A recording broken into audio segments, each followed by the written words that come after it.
Hello students, in this video we will look at more Adobe tools, right? Adobe Animate drawing tools.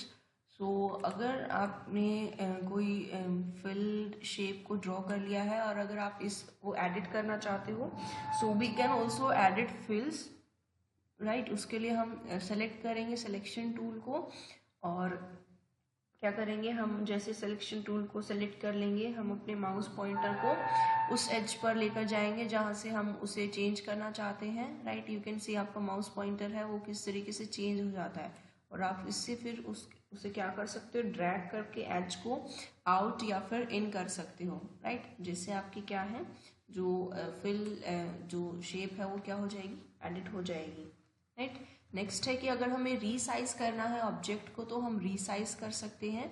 For that we have to select the free transform tool. जैसे हमने free transform tool को select किया तो आप फिर object को select करेंगे। So you can see resize handles are there on the edges of the shape, right. तो आप क्या कहें, आपकी जो शेप है उसके जो एजेस पर है रीसाइज हैंडल्स आ गए हैं।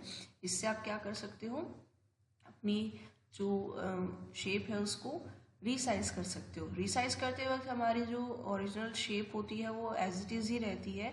जस्ट हम क्या करते हैं, आपके साइज़ को या तो ओरिजिनल साइज से ज़्यादा कर देते हैं या फिर उसे कम कर देते हैं, राइट। हायर कर देते हैं या स्मॉलर कर देते हैं।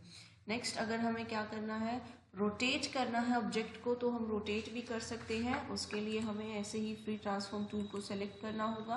Then we have to select the object और जैसे हम ऑब्जेक्ट को सेलेक्ट कर लेंगे और हम इसके कॉर्नर पर होवर करेंगे, सो यू कैन सी आपका माउस पॉइंटर है वो एक तरीके से जो है चेंज हो गया है, राइट। सो अब क्लिक करके आप अपने ऑब्जेक्ट को क्या कर सकते हो, रोटेट कर सकते हो, right. Next is using eraser tool. So if we want to cut the unwanted parts in our image, अगर हमें unwanted parts हैं अपने ऑब्जेक्ट या ड्राइंग से अगर वो हटाने हैं तो हम इरेजर टूल का यूज़ कर सकते हैं। उसके लिए हमें इरेजर टूल सेलेक्ट करना होगा। जैसे हम इरेजर टूल सेलेक्ट करते हैं उसकी प्रॉपर्टीज़ यहाँ पर आ जाएंगी तो हम शेप को सेलेक्ट कर सकते हैं जैसे हमने ब्रश के लिए सेलेक्ट किया था, या फिर हम साइज़ को इंक्रीज़ या डिक्रीज़ कर सकते हैं, राइट। सपोज हम बेसिक आपकी जो शेप है ये शेप लेते हैं। तो अब अगर हम क्या करें, अगर हम जो ओरिजिनल जो शेप थी उसमें ऑब्जेक्ट में क्या कर सकते हैं, उसमें कोई और ही शेप भी ड्रॉ कर सकते हैं, राइट। या जो भी अनवांटेड पार्ट हमें लगे उस अनवांटेड पार्ट को हम इरेज कर सकते हैं, right. Next we have aligning objects. Suppose we want to align the object, then how we can do that. Alignment का मीनिंग होता है हॉरिजेंटली या वर्टिकली आपको अपनी ऑब्जेक्ट्स को प्लेस करना है, राइट। उनको एक सही अलाइनमेंट देनी है। तो उसके लिए आप क्या करोगे, you will select the objects that you want to align either horizontally or vertically। Then आपको अलाइनमेंट ऑप्शन मिलेंगे, अगर नहीं है तो विंडो में जाके आप अलाइन पर क्लिक कर सकते हैं, आपको अलाइनमेंट के ऑप्शंस मिल जाएंगे। इससे फिर आप अपने ऑब्जेक्ट्स को एडजस्ट कर सकते हो, राइट। आपको कैसे अपनी ऑब्जेक्ट्स चाहिए, आप डिफरेंट अलाइनमेंट ऑप्शंस चूज कर सकते हो, right.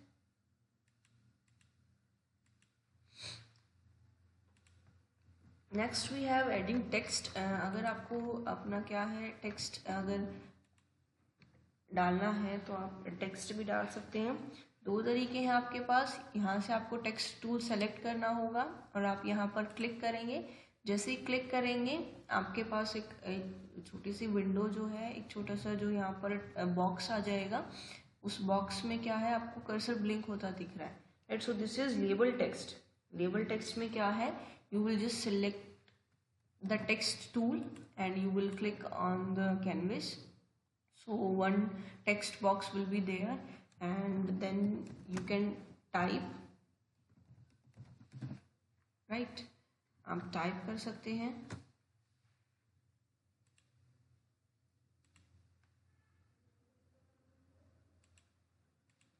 Right, like this Adobe animate, right. Adobe animate क्या है, आपका टाइप हो गया है यहाँ पर, राइट। तो इस पे क्या है कि आप जैसे ही लिखते जाते हो तो आपका जो टेक्स्ट बॉक्स है वो एडजस्ट होता जाता है। आप जैसे ही लिखना स्टार्ट करोगे तो जो टेक्स्ट बॉक्स है वो अपने आप ही एडजस्ट होता रहेगा, राइट। आपकी राइट साइड में वो स्टेज से बढ़ता रहेगा, राइट। तो इसे हम लेबल टेक्स्ट बोलते हैं। नेक्स्ट अगर ब्लॉक टेक्स्ट है, तो ब्लॉक टेक्स्ट में क्या है कि आप खुद से ही विड्थ स्पेसिफाई करते हैं, और जैसे ही आप लिखना स्टार्ट करेंगे तो ये क्या करता है, टेक्स्ट को रैप कर देता है। जैसे ही एजेस पर पहुंचेंगे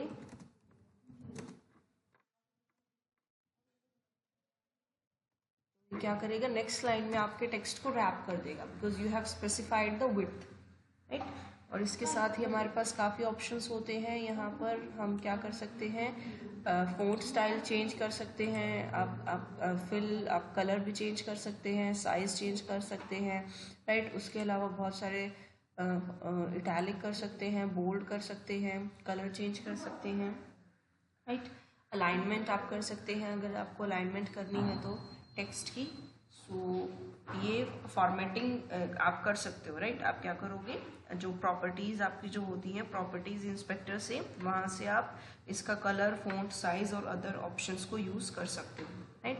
next, converting text in line into shape. अगर हमें क्या करना है, ये जो हमने टेक्स्ट लिखा है अगर हम उसे एक पर्टिकुलर शेप में, या फिर आप बोल सकते हो ग्राफिक में चेंज करना है, तो आप उसे यूज़ कर सकते हो, राइट। आप क्या करेंगे, आपको मॉडिफाई में जाएंगे, in the modify you will get the option break apart, right. जैसे आप ब्रेक अपार्ट करोगे so you will be able to see आपका क्या है, जो एनिमेशन है उस जो एडोबी एनिमेट है उसने टेक्स्ट को ब्रेक कर दिया है, राइट। टेक्स्ट को ब्रेक कर दिया इंडिविजुअल कैरेक्टर्स में, राइट। और हम जैसे ही मॉडिफाई में जाके अगर दोबारा ब्रेक अपार्ट करेंगे, सो नाउ